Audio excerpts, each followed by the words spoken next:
Welcome to podcast episode number 9. Yeah, number 9. Kyle was 7, Kubi was 8, and now my buddy Michael Hoherchak. But we just call him Ho Ho. So if I call him Ho Ho, don't be like, Carson's, making fun of his friend. No, that's just what we call him. So I know Mike Ho Ho through our Champ Dev. I know that there's a common theme here. A lot of my Champ Dev friends are hopping on the podcast. That's because they're all awesome. It's a mastermind full of some of the best individuals I've ever met on the planet, and Ho Ho is one of them. And so he also started Cutco back in 2009 or 11. 2011. Got out of the army 2009, 2011. Yeah, born and raised in Jim Thorpe, Pennsylvania. Look that one up. That one's it's actually pretty cool. He's explaining to me a little bit about the history of Jim Thorpe, and then went to college in Lehigh Valley for a couple years, community college, and just got kind of sucked into the college party life and was like, huh. And he'll probably speak a little bit more on this. And then joined the army and was in the army for 5 years, and then got out of the army and started up with Cutco not too long after. And that's kind of how we have some mutual connections and mutual friends other than our Champ Dev friends. And yeah, just has been really trying to find his path and how he can impact people as much as he can. So he's got like a lot of sales background. He's doing high ticket sales right now. He also owns his own company. Can you explain a little bit? We'll dive into what you do in your company, but I want to hear it from you real quick. What is your company about now that you're starting up? Yeah, so my company is called Warrior Wisdom Coaching, and what I do is I help veterans and first responders with nervous system regulation and master their emotional IQ, and also help release trauma primarily through breath work and somatic modalities. So we will dive into how Michael got into this sphere of breath work and how it's impacted him and how it's impacted others because he's already getting results, helping veterans and first responders. So, Michael, thank you so much for taking the time out of your lovely Sunday to be on the podcast. I know you could be watching the Eagles lose to the Saints right now. I just say that because you're a Pennsylvania guy. Yeah, Uh, it's okay. so take us back to Jim Thorpe, what it was like growing up there, the types of people, what you were involved in, sports, stuff like that. Yeah, so my hometown was pretty good to grow up in. I can't really complain about anything. A lot of the people that were there, they're shaped and impacted me for who I am today. So I'm grateful to have met and grew up with them as well. Yeah, so I was like a weird jock back then. Like I played instead of football and something else, I was more of a soccer player and basketball player. Okay, nice. Those are two conflicting sports, right? So how did you balance that? Yeah, well, I played basketball since I was a young kid. Probably I got involved in second or third grade, Okay. and I just stayed with it. It was a Catholic youth organization, right? And they had it from that young of an age all the way up through senior year of high school. And when I got into high school, even before that, I started soccer in seventh grade. So a little bit 2 years prior, because there was one of my best friends at the time. Uh, he moved from the Congo, from Africa Oh, in oh wow. Zaire, and he was like the most athletic person we've ever seen in our lives back then. And his thing was soccer, right? So we ended up, all of us were like, all right, let's play soccer. So that's how we got introduced to soccer, and I ended up loving it. But his favorite person was Michael Jordan. And this dude can jump just like Jordan did. So, obviously we're all doing the basketball thing as well. Nice, nice. And so, yeah, just making some friends and just doing what your friends are doing and having a good time with it. I played CYO basketball as well way Yeah. back in the day for a couple of years, and then I did CYO track. Is that the same thing, right? Catholic Youth Organization. I kind of put two and two together. It was like, oh, Yep. he's talking about CYO. That's what we call it. And Yep. Same thing. cool. And so you grew up in Jim Thorpe and got out of Jim Thorpe in when you were 19. And so Hmm. tell me a little bit about the decision of like moving away for junior college. My brother did the same thing, by the way. He could have just went to the local school that I was going to, Chabot College. but he Yeah. decided to try and play football 3 hours north in Chico, which is known as a party town. And I love you, Colt, but that just wasn't. I mean, it ended up working out fine because look at where he is now. But yeah, we just kind of knew we were like, he's gonna want to party when he's up there. So, what was that like for you? Yeah, so I was 19 when I moved, and it was the years surrounding that age was a little rough. My parents ended up getting divorced a couple years prior to that when I was 14 or 15, and I was basically left to my own devices throughout most of my high school. And I had a high school sweetheart, and we ended up separating. And I took it very hard, I didn't really know how to take that because as a 19-year-old, you don't really have any coping mechanisms, right? And I believe throughout a person's life that we get just moments, like maybe two or three moments that fundamentally shape the way we look at the world, whether it's good or bad. And for me, that breakup was one of those negative moments for me, in a sense. A lot of lessons learned. So, the reason I bring that up is because that time when I was 19 is when we ended up um, breaking up, and I started hanging out with the wrong crew, doing the wrong things. So I ended up getting arrested a couple of times. I ended up actually losing my license. So because I was going to school about an hour away from where I grew up, and my job was an hour away in the same area, Lehigh Valley, I was kind of forced to move out there just to because I needed the money. I needed to continue going to school. So I'd end up walking or getting rides from friends to either one whenever I needed it. So that's actually why I moved when I was 19. And what were you like going to school for? Was it just like a yeah, sprinkle a little light on that. Yeah, so it's kind of funny. Like in high school, I absolutely hated math. So when I went to college, I picked a degree that had no math whatsoever, which was graphic design. The major was actually called communications design, but we're doing graphic stuff like artistry. Yeah, yeah. Okay, so you chose that and you're just like, whatever, just because you wanted the easy route, right? Hmm.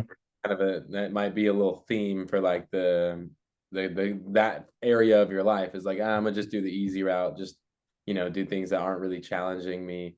And then when did you decide to join the army? Like what caused that? What shift happened in your life?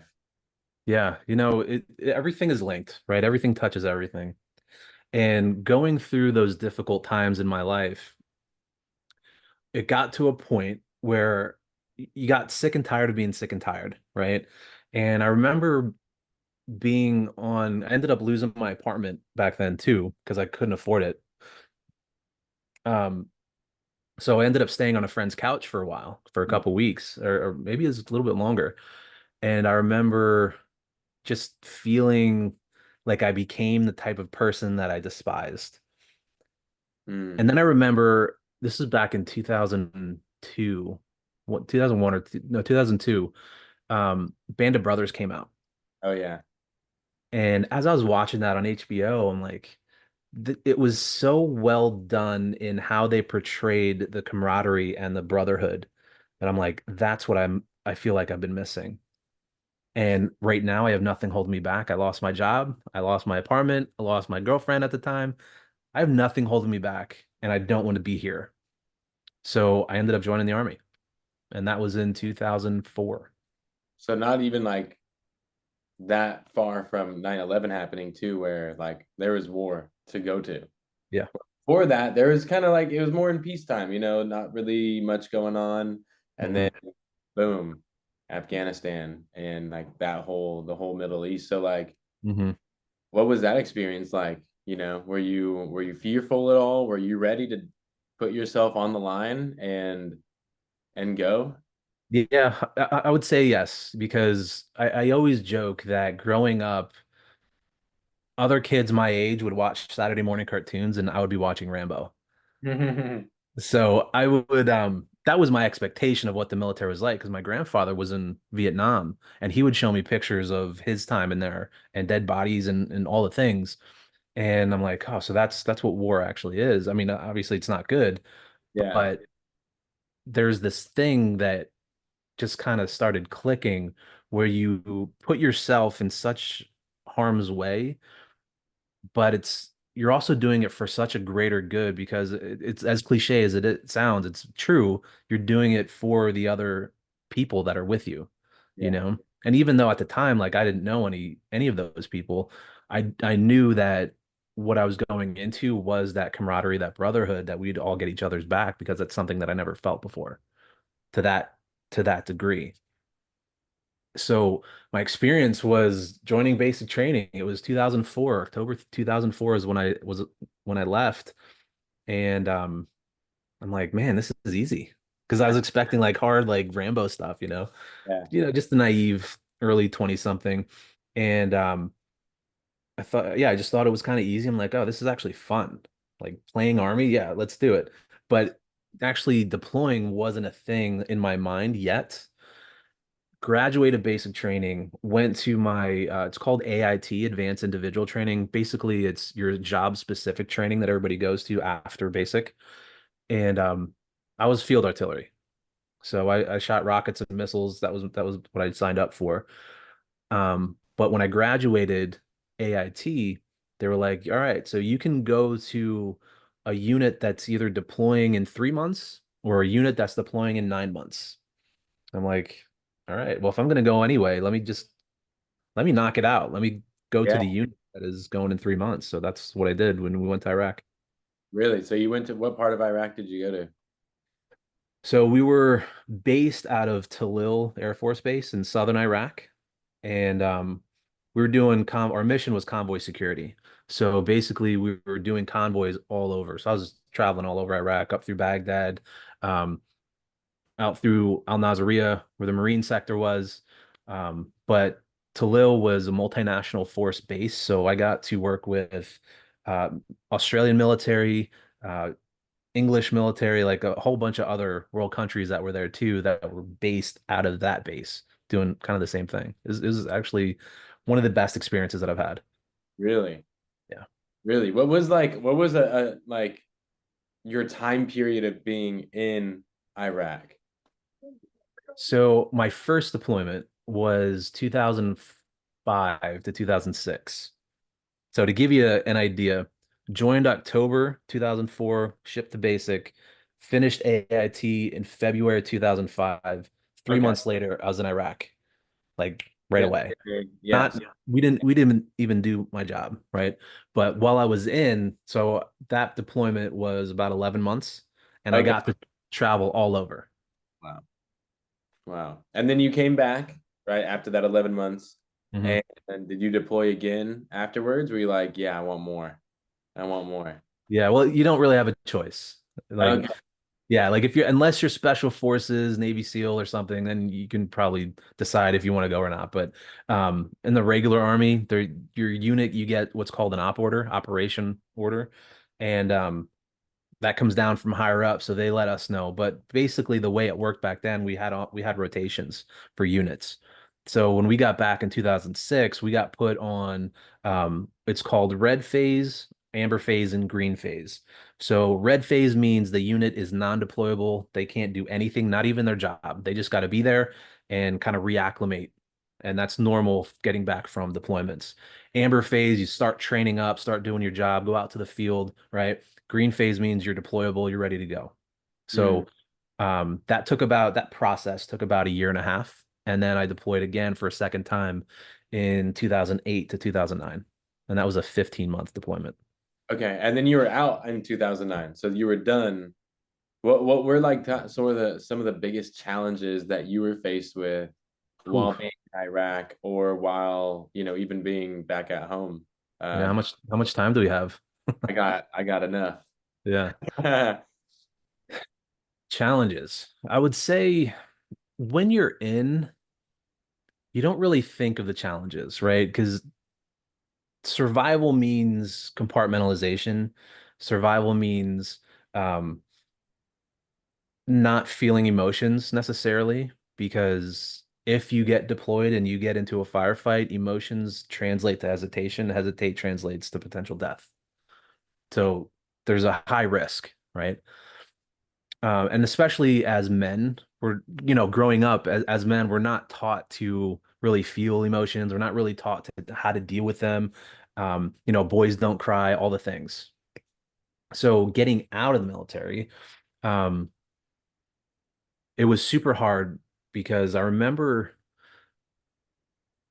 joking around, I say that in air quotes, but I remember joking around saying it feels like I broke up with a girlfriend Mm, because it was something that I didn't realize how much I loved, but it really wasn't like I didn't care about the bullshit, but I did care about my brothers and sisters that I deployed with because you bond very, very closely going through hard times together. And when you leave, in my particular instance, I got out in October. Whenever a unit gets back from a deployment, there's a 3 month period where you have to reacclimate.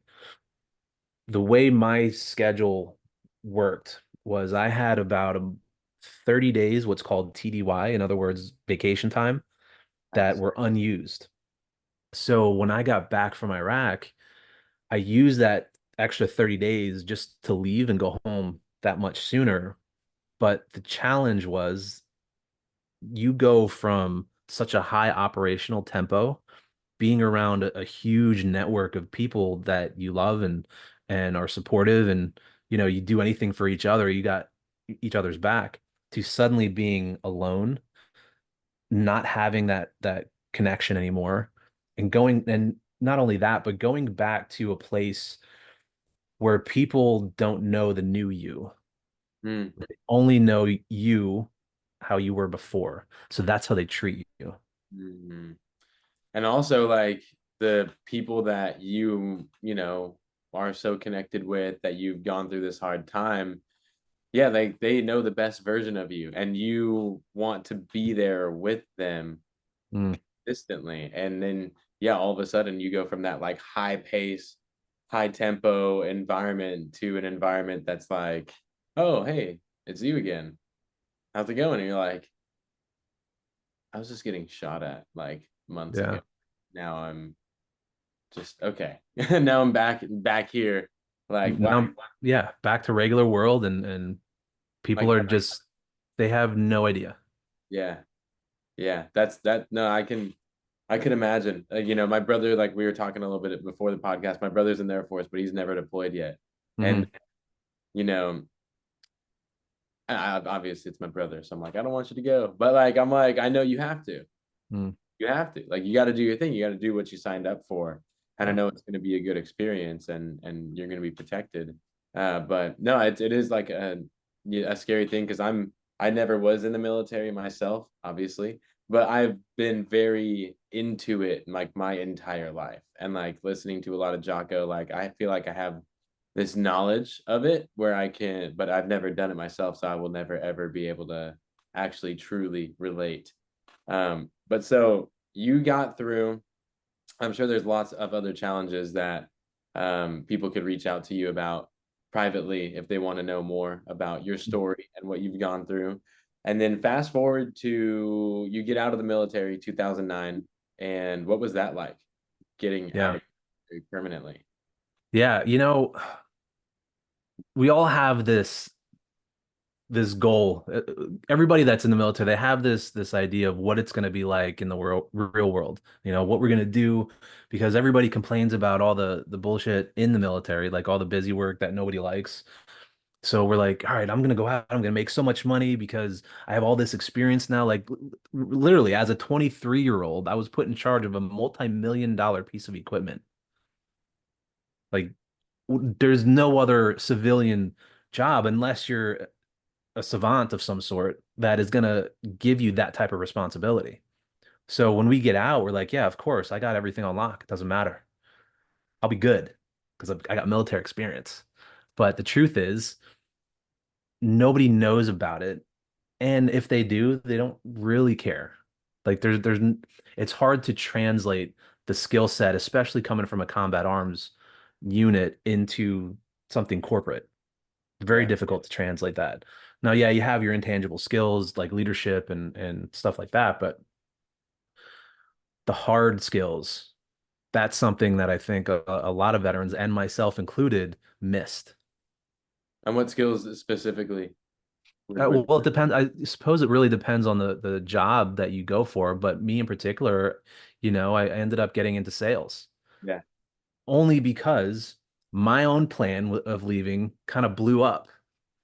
My plan was leaving the military. I wanted to get into NYPD because Okay. that my skill set back then was counterterrorism. So I wanted to get into the counterterrorism department of the NYPD.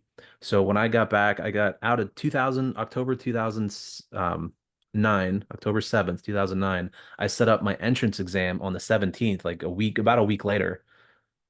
And at the time, I didn't know that there was a 2-year waiting list to actually get in. Yeah. So I'm like, that kind Good of plan. blew up. Yeah. Yeah.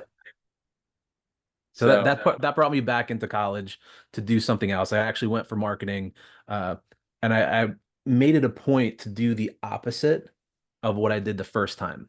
Like mm, not avoid the easy or to avoid the easy stuff and actually do what's hard, do something that's gonna make me more marketable in the civilian world. So that's why I chose marketing because um,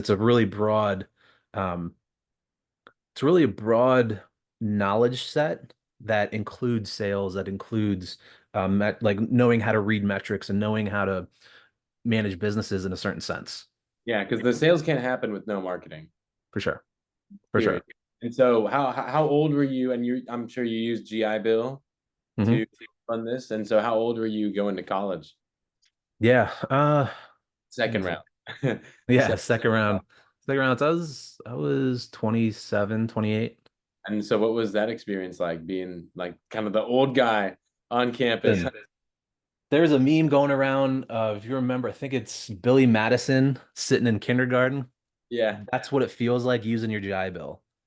Oh, So if you remember that meme, he's just sitting there like with your like what? he's got that hat on. He's like squinting. Yeah. Yeah. Yeah. So that really is what it felt like being back in college because I'm like I have all this life experience. Like I've lived a life that m most people only see in the movie theater. So I'm sitting in class with 18, 19-year olds who are just getting started in their life. So it was unique. You're like, I've already lived four lives and they're on their second. When Yeah. you and what college was this at? This was Northampton Community College. Northampton Northampton. Yeah, Community. community college is actually one of the best community colleges in the nation because they have dorm rooms. It's one of the few community colleges that actually have dorm rooms, and because of that, they're able to have an international student program. So it Yeah. was really nice to be able to interact with people from around the world. Yeah, something that you're a little familiar with Hmm. in the army. And so you're in community college. I'm assuming you would get your degree in something and then boom, you found vector marketing. Okay. And you're like, Yes. I did marketing, let's go. Like was that how it went, or what was your experience? Like, did you get a letter in the mail? How did you hear about it? Yeah, it was actually a school newspaper that Nice. I'm really dating myself when I say that. Like, who reads a newspaper at this point? But um, I'm really, yeah. So I was just kind of flicking through some of the school newspaper stuff, and I saw the ad for Vector, and I remember thinking, because when I was deployed on my last deployment, I felt really intellectually dumb, for lack of a better word, and I went on this binge of like I read 36 books in about 6 months, all Wow. about leadership and business and all these things, and that kind of sparked a new drive in me to actually leave the military, which is why I did too. Um, but in one of those books, I remember reading that some of the best CEOs got their start in sales. And I'm Mm. like, yeah, that makes sense. I should probably get some sales experience because my only previous sales experience was at a snowboard shop in high school when I was like, "Hey, can I help you?" They're like, "No, okay, thanks." That And was it. Yeah, in Jim Thorpe, yeah. classic. So, Okay, so you found Cutco and mhm. or more like, yeah, I guess you did find it. It kind of found you at the same time. That's how it works. You find it and it finds you at the same time. And Yeah. then what was your experience like? Because obviously Cutco is also one of those younger demographics, high school grads and college Mhm. students. So you're kind of the old guy now on Mm. the team. So what was that experience like for you? And whose office were you at and where was it? Yeah, so I was in Lehigh Valley office at the time was with Elijah Cheeks. Um, and yeah, just like college, because it was a lot of the younger kids that were there. Um, it was the same thing. I was sitting in the interview. I'm like, I am one of the older people here, And it's not but like you're old. It's not like you're an old man. You're no, just no, a few years older. but it's But old enough to feel it. yeah, exactly. It's old enough to feel it.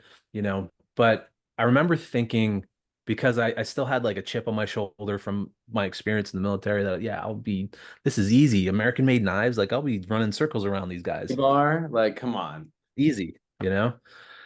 So my experience was not easy.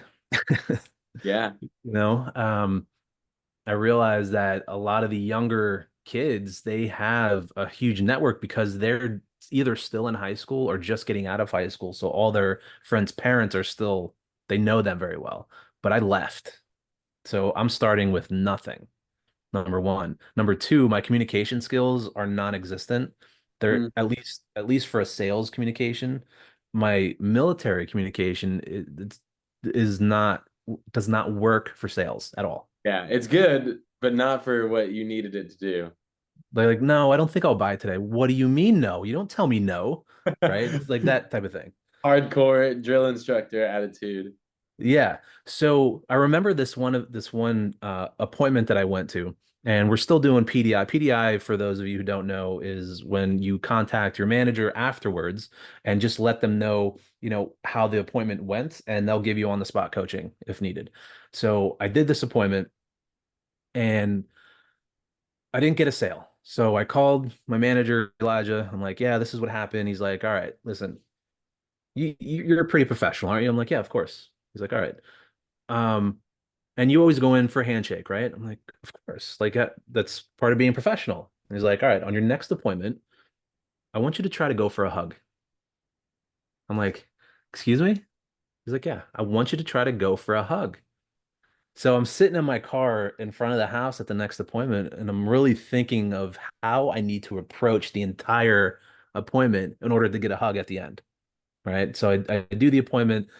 They end up buying a flatware chest, and I didn't get a hug, but she invited me to stay for dinner instead. So I'm Okay. like, I'll take that as a win. That's a, I'd take that over a hug. Yeah. I'm hugging But him after dinner. I bring that up because that was my introduction to real communication and what Mm, it meant to actually connect with somebody. mm, Because what I thought meant connection, it just wasn't the case. mm. And you thought it was like, I need to show up as professional as possible, not try to get deep in conversation, stick to what we are there for. And that's so funny you say that because I was so opposite when I was in Cutco. Like when I was Yeah. brand new, I was like, Mister, I'm staying the night. I'll make you guys breakfast in the morning and like make coffee and like tuck the kids in type. Like I was like, I'm gonna be part of your family, you Yeah. know? And I definitely, now that you say that, I did show up professionally dressed to all my appointments. Either had like a polo or something, Mhm. reasonably like business casual. I didn't want to look like I just got out of bed, but I wanted to, look a little bit impressive. And yeah, I was like hugging, playing with the kids, right? Mhm. Out backyards, going like, oh, my dad was in landscaping, is in landscape, and I used to work in landscaping. Let me check out the yard. Like I'm trying to connect and build as much rapport as possible to the point where some of my appointments would get to like 90 minutes to 2 hours. And that's when I Wow. started blocking them off for. I'd like Mhm. reserve that much space for like 2 hours. And it worked well for me. Like if I try to get in and do 45-minute or hour presentation, like I don't know, I didn't like it as much. I'd Yeah. spend extra time connecting with this person and then I'll actually know what they kind of need and they can trust me as the advisor, as the expert and Hmm. still professional at the same time. So no, that's actually a great insight. So what did you do to change it after that, moving forward? That seems like it was kind of that light bulb moment for you. It was. It was definitely that light bulb moment because initially, like I said, it made the most sense to me at the time prior to that it was very transactional. Like I'm showing up to your house. You know what I'm here for. What do you mean you're not going to buy anything? So it's very transactional. So Again, say again. should have just told me not to come over if you didn't want to get some knives. Exactly. Because the way I started wasn't like I did my family first, just like everybody, but I wanted to get out of the family, out of those referrals. So I actually started sharpening knives instead. I started calling all the pink slips, and then from there, building my referral list. Right. So, but anyway, Then somehow you worked your way up to become a full-time district manager. So how did you go from, yeah, like what the heck? I don't want to give this, or maybe not. I don't want to give this person a hug, but hugging yeah, unprofessional. But now I am running my own team. Like what sparked that process? it was that call that I had with my manager, Elijah, talking about giving the hug, which sparked the really it sparked the personal growth rabbit hole to go Mm, down. Because then he started recommending all these books, and for those of you who are in Vector, you know how attached personal development is with sales and what we do here, or what they do. So obviously I got introduced to Tony Robbins and went down that rabbit hole. But I did well enough. Like everything was always part-time because I was still a full-time college student. So for reference, I was full-time college student. I was helping friends build a nonprofit for stroke victims, and they asked if I wanted to go do Leadership Academy. mm, yeah. Like, all right. So I was doing all of that. Plus, I was president of the business club at the college I was at too. So I was doing all kinds of stuff. Again, keep in mind, I was trying to do the opposite of what I did the first time in college this time. And everything paid off. But it really made me focus on relationships during that time because that's what sales actually is. It's really about relationships. And because it's about relationships, every as I got better with that, my non-sales relationships in my life, like friends and other family, also inevitably got better as well. Mm. So Because now you can break down a conversation and now you can start reading body language, you know?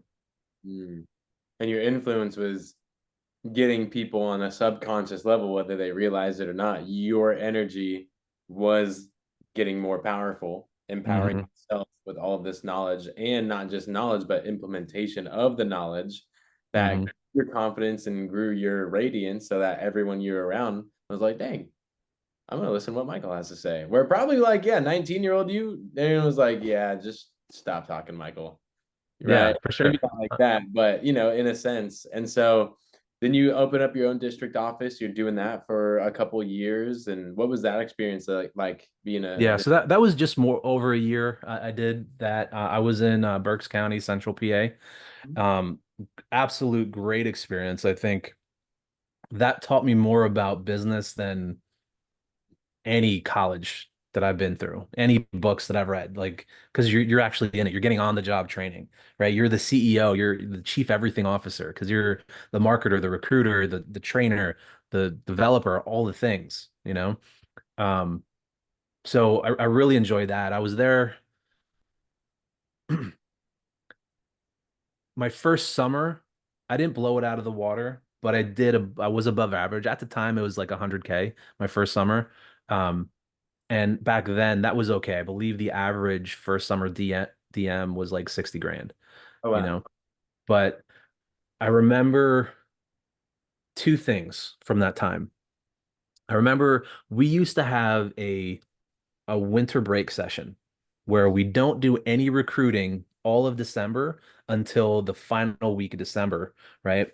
And I put so much energy, so much effort into it, and I only had 5 people show up where everybody else was having like 20, 30 people show up to their big dance. They call it the big dance, right? Yeah. So I call John Wasserman. I talked to him, and one thing I'll never forget, he said, there was a bunch of things that were said, but he's like, ultimately, give 100% to 100% of the people that show up because they don't know more people were supposed to be there. Mm. They just know they were supposed to be there. Mm. So I'm like, that makes a lot of sense. I'm gonna give it everything I have for the, so the 3-day training seminar. I ran that like a boss. Like my energy levels were so high during, and I was so exhausted at the end of every day. But I'm like, I'm giving it 100%. And the reason I bring that up is because that first weekend they had $1,000 PPR, all five of them. There was another guy, Dan Villagra, that he launched 20 people, right? My five sold the same amount that his 20 people did. Yeah. So I'm like, okay, there's something to this, you know?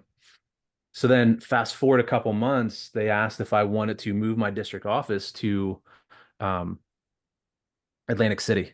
I'm Mm. like, yes, absolutely. Atlantic City. I like it. Atlantic City. It's a fun town to be in.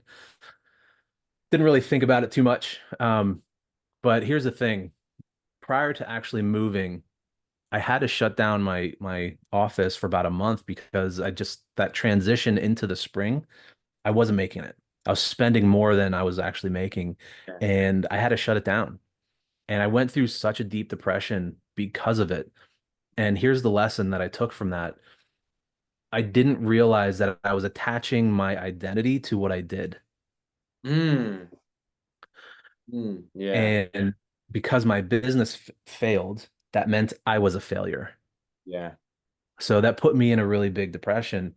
And it wasn't just because the business failed, it was everything coming and catching up to me at once. Because remember what I talked about in the very beginning when I was in the military, when you just compartmentalize all your emotions, you don't feel anything. Everything was starting to come to a head all at the same time. I was going through like my perfect storm. And my office was my baby. That's the thing that I built, the thing that I grew. Yes, I had a ton of help, but it was mine, Your name was attached to it. Yeah. 100%. Yeah. Yeah. So that was a huge learning lesson. So I ended up moving to Atlantic City thinking that would help, but it didn't, you know. So I ended up closing down my DM office for good and just went back to sales. Went to an assistant manager with another friends back in PA and just did that until 2014. Yeah. And then, so that sounds like a lot was kind of discovered within yourself. And at this point, were you equipped with the tools to heal from a lot of this deep Mm. rooted emotion, or did you just kind of put your face down and just kind of truck through it and it's still sitting with you in 2014? Yeah, it was the skill set that I have that I had was only knowing that I needed to reach out for help. Mm, So I ended up getting a therapist and going through the VA for that. Again, not just for the closing the business, but for everything that came to a head, you know. And that was really my first experience with talk therapy. how was And it that? helped. It helped for a while. And ironically, her name was Dr. Maslow. And I say that ironically because of Maslow's hierarchy of needs. And of course, that's my doctor, right? Yeah. Um, but anyway, yeah, I went to therapy and things have really helped because she helped shaped the way I think, the way my inner critic works, right? It just really laid the foundation for where I'm at today. Mm. And so, kind of getting closer to where you're at today, obviously, so we're talking 2014 here, you started seeing your therapist, and yeah, there's been a decade of trauma, emotions, and not having, with what you know now, you look back and you're probably like, I was not dealing with these at all. I was just pushing them aside, going like, Yeah. man up, get through it, we'll be Hmm. fine. Onward. The mission Yeah. can. And so 2014, you see a therapist, and you mentioned you joined Champ Dev in 2018. So what Hmm. was you doing in between, like just kind of dabbling in some other sales jobs, just Hmm. kind of finding Yeah. what you wanted to do? What did that look like? Yeah. I ended up taking like a year sabbatical and ended up just trying to learn more about myself. And I really started diving into psychology just to understand why I was making the decisions I was making, why I was feeling the way I was feeling. And obviously that led to a million different rabbit holes that I went down. Um, but yeah, during that time, it was a lot of reflection, a lot of internal reflection. And I was also doing other sales jobs as well. Like in and out of other relationships that I shouldn't have been in for as long, right? I think we all have those. Part of the Um, learning process. yeah. Say that one more time. No, I was saying part of the learning Oh process. yeah, yeah, for sure, for sure. Yeah, We, definitely a learning process. Everything's a learning process. But I started understanding why I was making the decisions I was making. And because of that, I was able to recognize patterns in other people. And I'm like, mm, oh, this is kind of interesting. I could see where they're going. I could see the way they're talking is what's going to lead to their behavior. I'm like, host, all right. So I just started really getting more into that. And the other thing that really helped was when I was a DM coaching people through that because it's really not sales management. It's more emotional management yeah. for your sales reps, you know? So that was the kickoff for that. And then how did you find Champ Dev? Or it's kind of like Cutco. Did it find you or like did you find it? How did Yeah, that? man. I was just getting out of a relationship where I gained so much weight and I was just looking for different answers on how to effectively and sustainably lose weight, and I just see Mike Chu, who owns Champ Dev, uh, posting all this weight loss stuff. I'm like, I've done other things with Shelby and Rob with network marketing, and I'm like, let me reach out to Mike because Mike and Elijah, my old manager, were really good friends. And that's how me and Mike ended up meeting back in Cutco as well. But I remember Elijah telling me that in order to have a coach, you as a client, you really need to be at a certain spot. So I asked Chu, do you believe that a person needs to be in a certain place before they can actually get coaching? And he's like, as long as you're coachable and ready to do the work, you're ready to have a coach. Hmm, I'm like, okay, I'm in. ready. I'm coachable. Let's go. Yeah. Because doing what I was doing just wasn't working. So I need a change. I need help. And so like what were the steps? Because I joined Champ Dev in like 2020. So you've been there. You were there Hmm. like a couple of years before I got to meet you already. And I know Hmm. it's evolved, not trying to have a play on words, but I know it has evolved since 2018 quite tremendously. So I mean, I know we could probably sit here and just talk about one retreat for the entire 2 hours, but Hmm. what have been the most impactful moments or people that have now Hmm. brought you to where you are today with the warrior wisdom coaching and like Yeah. what you're trying to make. I'm glad you asked that because I really had a moment um, at one of the retreats.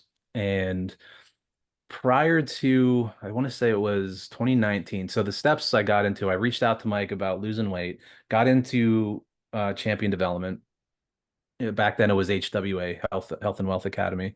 And yes, then it evolved into more emotional work stuff. But um, at one of the retreats in Austin, he brought in a Wim Hof instructor. Now, for those of you who don't know Wim Hof is a guy from the Netherlands who kind of created this method of hyperventilating breath work, like forced hyperventilation, essentially, and ice baths and mindset commitment, right? So there's three pillars to it. But I learned about him through a documentary about a year prior, and just because of that, I got introduced to his breathwork method. I'm like, all right, let me try it on my own. So I was already doing Wim Hof on my own for about a year prior, and then that retreat happened. They brought an instructor, and out of a 5 hour breathwork workshop, I had some kind of emotional release that I do not know where that came from. I was just breathing, and towards the end, I was doing my ugly cry, and all this stuff was just coming up, and I had no idea what was why. I had no idea because I wasn't thinking about anything in particular. And there's a moment. Remember, earlier I talked about having moments through life. There was this moment where she came up as I was wiping tears. I was still laying down on my back. I was wiping the tears off my face. She put her hand on my shoulder and I opened my eyes. She had this little smile. She's like, "You did really good. You did a lot of work today. I'm super proud of you." And it was in that moment where I've never felt so raw and so vulnerable.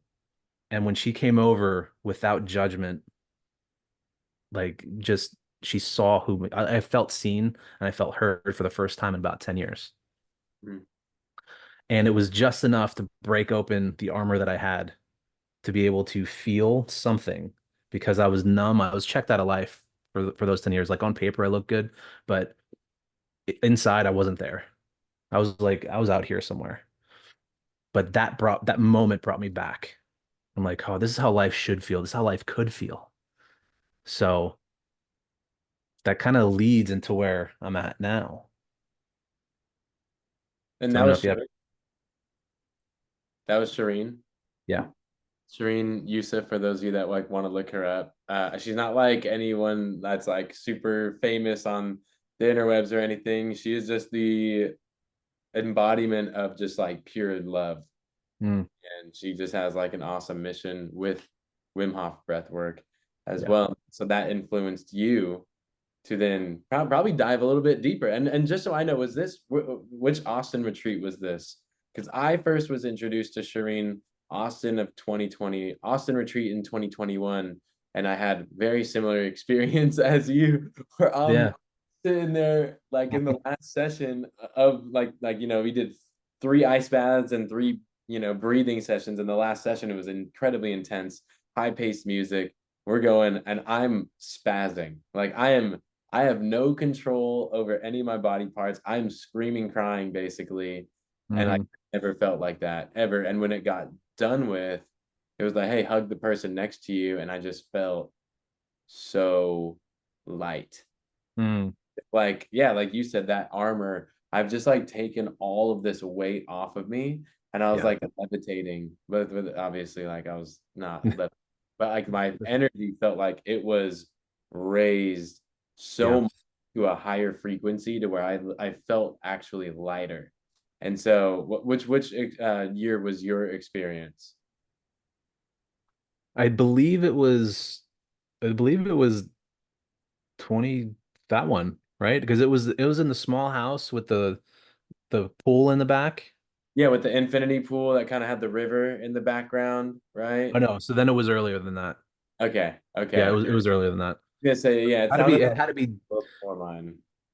it had to be the one prior to COVID because year is 2020, so maybe 2019. Yeah. Okay. Then that makes sense. That makes sense. You had a little head start, and that kind of like took you on this journey of Wim Hof yourself of like, Mhm. oh hell yeah. This is something I want to dive into. I know a ton. If I got something out of this, I have brothers and sisters that so tell us about how you kind of got the idea of warrior wisdom coaching. Yeah, so I started practicing myself and I started noticing major, major changes in my own emotional capacity. And obviously, being in Champ Dev, you get exposed to other people as well. I mean, not just within the community, but like the mastery coaches that come in as well, right? So being exposed to those in addition to the somatic stuff that I was going through, I realized, talk therapy, like even though in the beginning was really good for me, it only got me so far. Like I joke that I've seen more therapists than I've had girlfriends, you know? And it's all because you have to really find one that meshes with you, that vibes with you. But every time I switched therapists, I would always have to start over, and I just Yep. wasn't getting anywhere. You have to But relearn who you are. And yeah, that's why I've only used Tess. And yeah. I'm not going anywhere else. She knows me so well at this point. Like I Mhm. just can't. I don't want to, and I can't go to anyone else. Yeah, I don't blame you because Tess is amazing. Yeah. But what I learned is that through somatic work, it actually pulls you further out because there's two different intelligences, right? You have your intellect and you have your feelings, your emotions. Those two things combined is the golden ticket. And throughout the lives that we live in today's society, we only value this. We always have to shut down this because it's seen as weakness, so to speak. And especially coming from the military as a man, like that's even tenfold comparatively, right?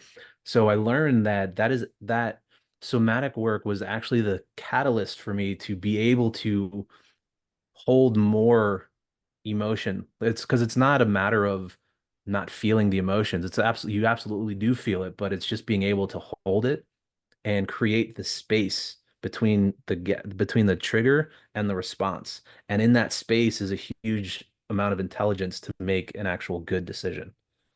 So I Mm. learned that you can intellectualize something, but if your body doesn't actually feel the difference, it's not going to really stick.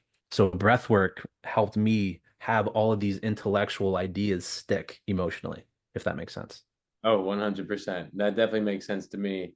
I know some of the audience might have to listen to this section a couple times to really get it. Maybe do some Wim Hof or some breath work themselves. Maybe check out your Warrior Wisdom coaching page to learn more about the mission that you have and why you're helping people. So yeah, how did that really like come to fruition? And like you were Yeah. like doing this, let's get these things in place. It sounds like, I mean, outside of the before we started the podcast, it sounded like you've already had some really successful workshops with very successful people.